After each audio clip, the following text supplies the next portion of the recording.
Polytechnic in the Dunedin branch, so we'll make a start now. I want to acknowledge Adam Moffat, who's sitting here, who's the Dunedin branch chair, and he's with the webinar today, and he'll be talking later on. So it's my pleasure to introduce this webinar, Diversity, Succession Planning and Capability Development, and our two presenters, Hana and Sarah Hexamer.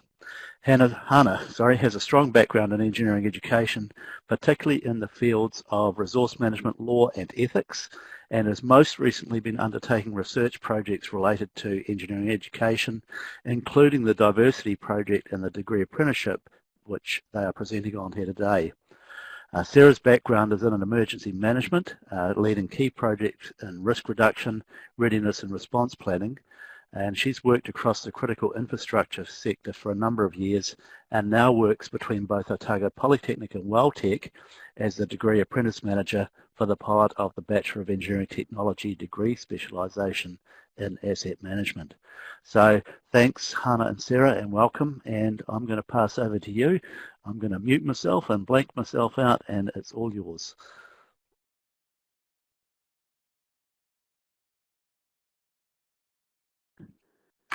Fantastic, thanks John.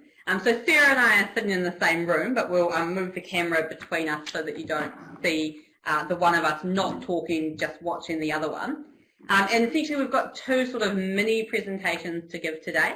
So I'm Hana and I'll speak first. And I'm going to talk to you a little bit about a research project that we undertook last year that just started to sort of scratch the surface and ask the question of why we don't see more women enrolling in level 6 and 7 engineering qualifications out of high school. So here we go. So yeah, so exploring those barriers. So the problem that we were looking into was that, as many of you will know, New Zealand needs significantly more engineers than we're currently producing to keep up with business as usual. So as training providers, that's something that we're very aware of. And most of these engineers need to be at level 6 and 7, so engineering technologists rather than sort of master's level engineers. So our diploma and our degree programs at Otago Polytechnic and other polytechs around the country need more people in them. Despite that, enrolments across the country are still relatively low compared to what ideally we'd like to be seeing, and enrolments for women in those courses are particularly low. We see very few women coming out of secondary school into these qualifications compared to quite a few school leavers who are male. So the question that we wanted to ask was basically like, where are the women? If we need more graduates, we need more engineers, and there's an untapped sort of group, how do we get them and get them on board? So we conducted a literature review that I won't talk too much about today because it's not the most interesting thing that we did. We also managed to survey 40 Dunedin secondary school students across 3 schools, and I'll talk to you a bit about those results. And then we did a review of images on 6 ITP websites. So we went from the home page of that Polytech, and we went to the engineering program pages for each of the strands and the diploma and the degree, so mechanical, civil, electrical diploma, mechanical, civil, electrical degree, and we took note of how many images we saw and what the content of those images was, and I'll show you a table about that towards the end. So what did we find? Thinking about the surveys, the number one thing that we found with the surveys was that students really want to enjoy what they do. When we asked them about what sort of qualities they were looking for in a career, enjoyment ranked number 1. So 39 out of the 40 students said that that was something that was really important to them. Salary was also really important. People like to make money. Friendly people in their workplace was mentioned by a lot of students, was really important. And also the opportunity to help people or do something meaningful ranked fairly highly. So that's the sort of qualities that people want in the job they were looking for. The other thing we found was that the students were relying really heavily on online information. So teachers as a source of information about careers, 23 out of the 40 students said that they talked to their teachers about careers. 22 out of the 40 students said they use Facebook. So that sort of social media platform was playing a really big role in where people were getting their information about jobs and about what careers they were interested in doing. We also found that students make their minds up really early about the general shape of their careers. So the year 9 and 10 students were saying fairly consistently that they didn't really know what they were wanting to do, or they had sort of a vague idea. So I want to work with animals, or I want to, there was lots of like be an actress answers. By the time they were in year 12 and 13, nearly every student had a really quite detailed plan about what they were planning on doing. I want to do this type of job. I'm going to go to this university to study this specific degree. I'm tossing up between these 2 qualifications I could get. So what that means is that for us, when we're thinking about marketing engineering courses and we're talking to year 12 and 13 students, we're actually already too late. We're having to displace something that they have already got in their minds rather than give them a sort of an option against a neutral background. So we thought that was really interesting. And then what we realised when we compared the Polytech, not just Otago Polytech, but other Polytechs marketing and the imagery on their websites, was that it dealt badly with all of those things. So it was generally targeted too late. So most of our sort of careers involvement type stuff really doesn't kick in until people are nearly leaving school. But by that point, we know that a lot of people have already made their minds up. So that's not an effective way for us to be targeting it. And also the stuff on the website typically wasn't showing a lot of women. So if you're a student and you're considering a career and you're thinking maybe I want to go into engineering, and you're looking at these qualifications and you see nobody who looks like you, but you also want to work with people that you like and enjoy your job and be in a friendly workplace, those things are sort of balancing each other out and potentially turning people away from studying engineering. So to give you some context to sort of the scale of the image disparity, so when we went through the images on those 6 Polytechs, so ourselves included, so we're certainly not immune from this problem. As you can see there, we found 26 total images, and in those images you could see 28 people who were definitely men. You could see 2 pairs of hands, so hands holding like a mechanical engineering thing was sort of an image that we saw in a couple of places, and there was 1 woman pictured on those program pages. So there were more pairs of hands than there were women. And we did a sort of an informal look across industry as well, and we found that generally what tended to happen in engineering workplaces on their websites, when they were talking about here's our company, here's our jobs, you would see men doing engineering tasks and women doing admin tasks, or women doing the sitting and thinking portion of the engineering job, which is still an engineering role, but doesn't present the same. So we think that part of what's happening is that the sort of the subtle branding that goes out, that people in high school are really attuned to as they're looking at Facebooks of workplaces, as they're looking at the media that's been presented by Polytechs, it's saying this sort of job isn't quite for you. There's not people like you doing this sort of thing. And I went, so we did that survey that's on the table there. We did that in June last year, and I went out in the last couple of days and did another look, and it's basically unchanged. The ratio is still fairly similar. I looked at the Engineering New Zealand website before I came here, and the ratio there is much, much better. So people doing sort of fairly similar things in a fairly equal gender ratio. So that was really encouraging to see. So the end sort of takeaway from this then, when we were thinking about what we could say here in terms of what industry can be doing, is first of all, if you have any opportunities to engage younger audiences with engineering and with STEM concepts, that's absolutely really valuable in terms of attracting people later on to those sort of jobs and roles. So at year 9 and 10 was when the students were open to ideas and were taking on board what they might want to be doing. If we're not talking to them at that point, then by the time we sort of turn our gaze to them as year 12 or 13 students, chances are they've already decided something. And it's much harder to get them to undecide and then decide towards you than it is to go the other way. And then just the other thing is something that we need to do as well is check your online and your social media presence and ask, who is in the pictures and what are they doing as well? Are men and women doing the same sorts of tasks? Are they doing the sorts of jobs that you actually want them to be doing when they come? If we want to attract more women into engineering, we need to show that engineering is a place that uses and values women. Otherwise, we're sort of presenting as if there's this big uphill battle even once you're here, which will turn people off, particularly those sort of high school leavers. So that's the kind of the big picture and the start of the look at that question. There's obviously more work there for Otago Polytech and other polytechs to be doing in terms of how do we address some of those issues. And we're hoping, we were going to do it at the start of this year, but obviously the lockdown kind of interfered with schools a lot. So we're hoping to do some more surveying for this project in the future to get some sort of wider viewpoints.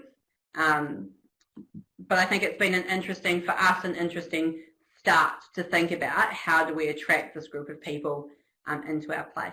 So we'll pause for questions on this before Sarah gets started. So if you have any questions about that, I'm very happy to take them. Also, if you want to get in touch with me about that piece of research, there's a short report that we wrote up as a result. You can email me, my email address is there. There should be a Z on the end. I've just noticed that I've typed that incorrectly, which is a bit embarrassing. op.ac.nz. If you have any questions, you can pop them in the chat window, or as Sarah's presenting, if you think of any, you can pop them in there as well. Yeah, in the add your questions here window, you should be able to see.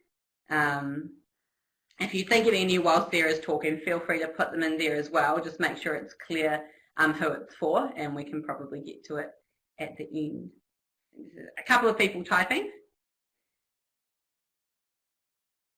Yeah, so Adrian Ferguson's just asked about whether the literature review aligned with the findings.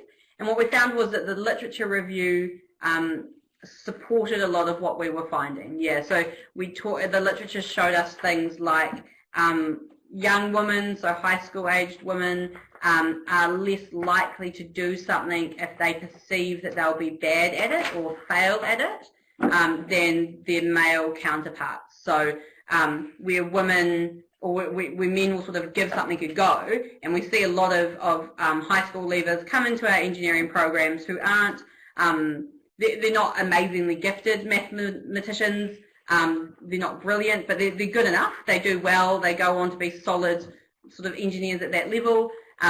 We tend to see that women won't take that risk. They're either doing something that they're very, very good at. So women who are interested in becoming engineers tend to be heading more to university because they're ones who are very, very good, whereas women who maybe at high school were sort of average at maths, but were fine but not brilliant, won't pursue a career in that regard. So that's sort of something that we saw coming through in our findings as well.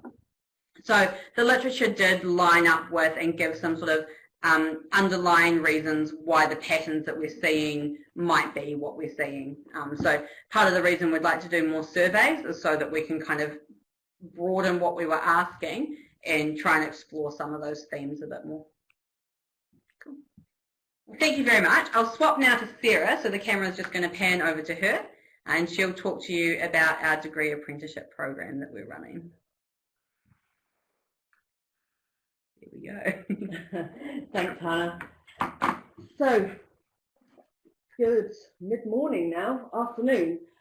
So yeah, I'm Sarah Hexamer, so I'm looking after the degree apprenticeship pilot down in Otago Polytechnic, and Adrian Ferguson, who is also on this webinar and is conducting another discussion next week to build on what I'm talking about today, is looking after the Welltech pilot.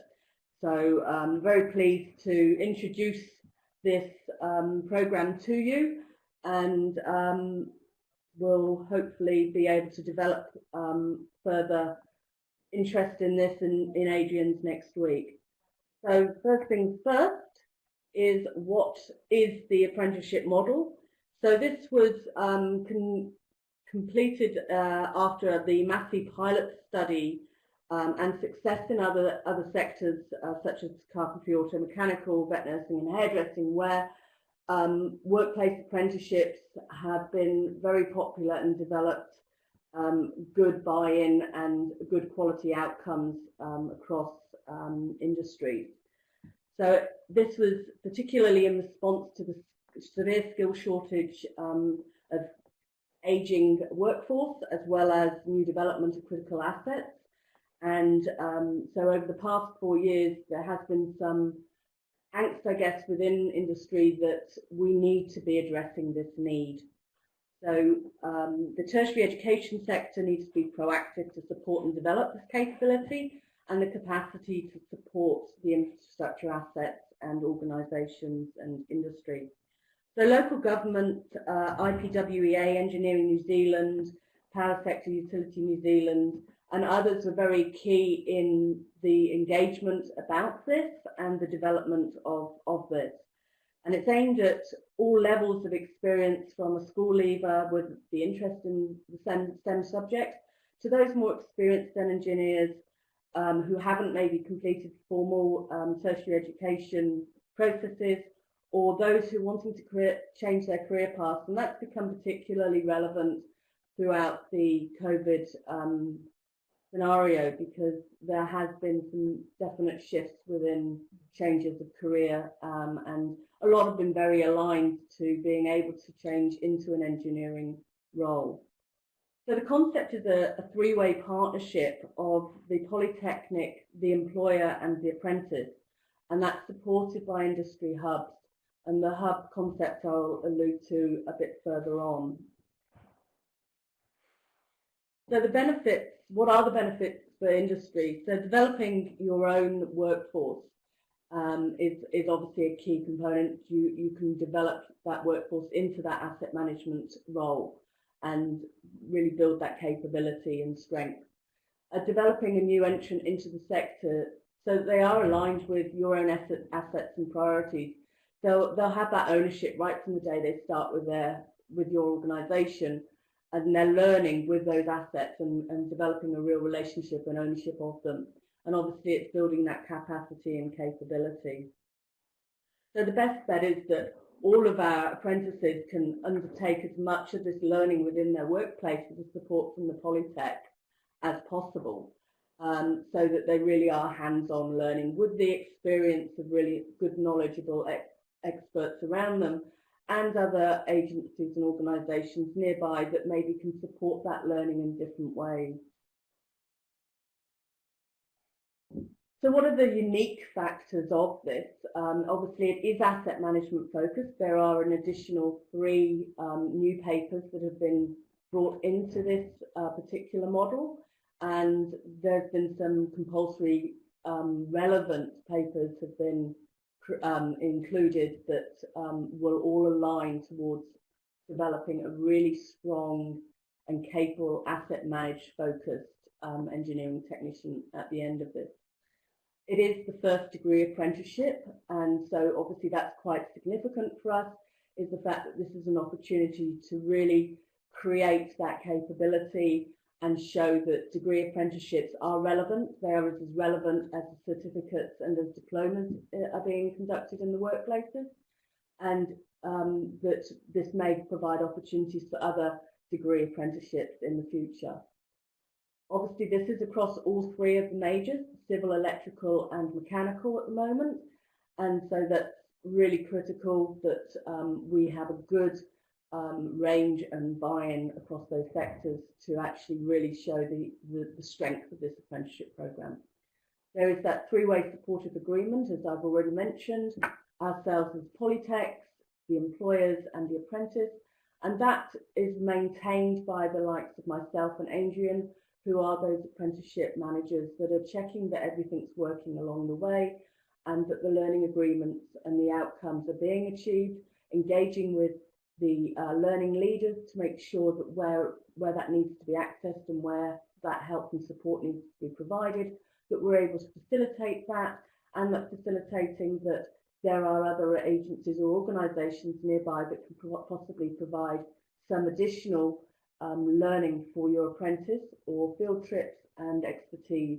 So it really becomes a wraparound. There's development for mentors, so that your mentors, because this is quite unique, we're developing real strength in that mentoring and creating a cohort of mentors that can support each other in the challenges that they face in being really significant component of this. And obviously, as I've mentioned, the dedicated apprentice managers, myself and Adrian at the moment. So as I mentioned earlier, the hubs is really significant in this. And this is wherever there's a cluster of a cohort of students, learners, apprentices, that we're creating this hub environment. And that could be made up of employers. It will also be made up of industry within the area that are keen to be part and support this and can provide some expertise. As I mentioned, things like field visits, presentations, even mentoring, where there may not be the mentor available in the workplace. There may be another local industry partner that would be happy to support that apprentice and be able to provide that learning and support to them.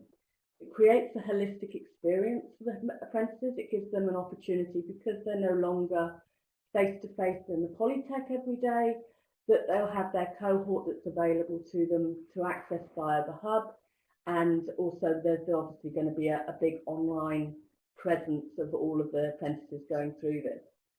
There's strong industry support and membership, and so basically we're asking and inviting all of our industry to be part and support these hubs, and really help us to make this succeed and really support the apprentices. It provides the connections, the expertise and skills that will really support the programme. So how are we monitoring the academic outcomes? Obviously there's the apprenticeship manager, which is looking after that relationship and creating that link between the learning leaders and the apprentice, the employer and the mentors. The learning leaders will be monitoring how the apprentices are performing and that they're aligning their work projects to the outcomes of what they need to achieve. So that's really strong, and it's very much monitored and really regulated, because at the end of the day, we have to ensure that our apprentices graduate with the skills, knowledge and expertise that is expected and that we have to deliver for their NZQA, and as well as the other industry funding and what our industry requires. Obviously, we've got industry experts who will also be part of our moderation panels. We'll have the steering group providing some governance, and that's going to be made up of a lot of those key people that actually started this process rolling. So they're the ones that started the initial dream, and they will be monitoring that we are actually performing and delivering as we need to. Our hub members, as I've also mentioned, are very key components of this, along with our mentors and employers. So this is a real goldfish bowl of supervision, for want of a better word, because we need to make this succeed. This has got a really good opportunity for industry and for our apprentices, and so we need to make this work, and we need to do it together. So if you're not near Otago or Wellington, that really doesn't matter. There's the apprenticeship managers, both Adrian and I, are keen to talk to you and keen to work with how we can support your apprentices to be able to be part of this. There are still learning leaders within the Polytechs, and also we're part of one big Polytech family now, so we will be working with other Polytechs to support the learning as well. So that says that. Right.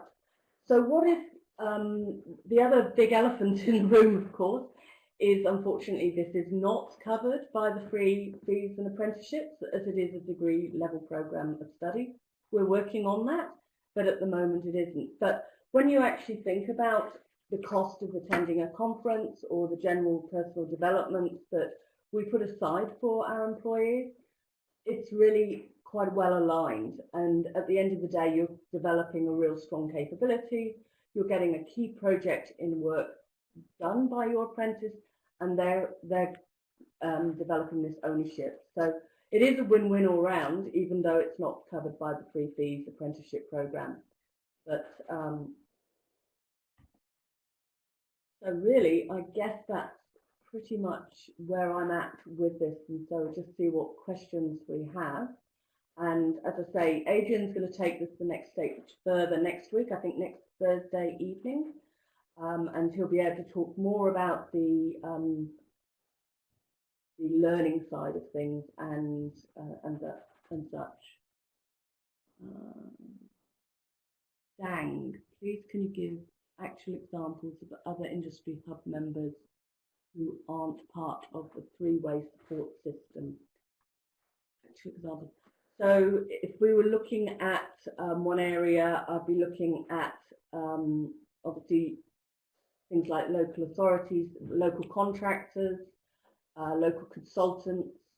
So anyone that has a real strength in that area with different work that they're undertaking that can provide that those linkages. So it's all about that local area supporting that apprentice in that workplace.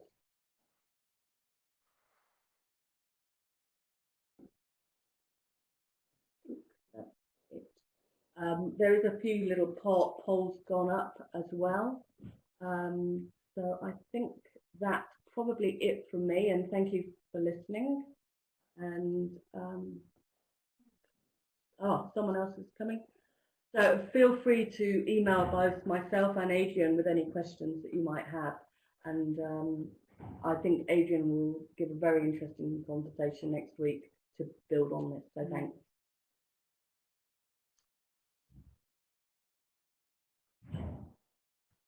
So last chance for any questions, I suppose, just before we wrap it up.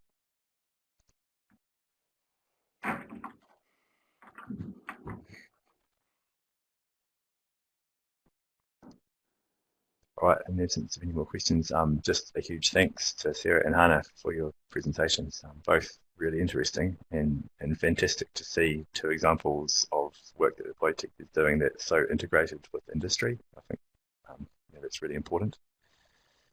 So a quick plug for a couple of upcoming events that we're hosting at the branch, and the first one is another example of industry interacting with Polytech, and that's the speed interviewing. So each year we organise an evening where students get the opportunity to have mock interviews with people from industry. A great opportunity for the students to build their skills and confidence, but also a great opportunity for people from industry, for local engineers to it's actually it's a really fun event, but also great at building our skills in interview settings as well. So that's happening in Otago Polytech next 1 week today, next Wednesday evening, and we're looking for more people to do the interviews. So if you're in Dunedin and interested, please sign up through Engineering New Zealand's website. It's all up, all the information's on there. And then one final plug for an upcoming event is that on the 12th of November, we're doing a site visit to Downer's new asphalt plant. They've kindly offered to host some groups of people to have a look around that, and then host us for drinks and nibbles afterwards at Emerson's Brewery as well. So another great opportunity to catch up with some fellow engineers and see something interesting. So thanks to everyone who's dialed in today from around New Zealand. It's great to see so many people here, and thanks again, Sarah and Hana, for presenting. And that's it from me.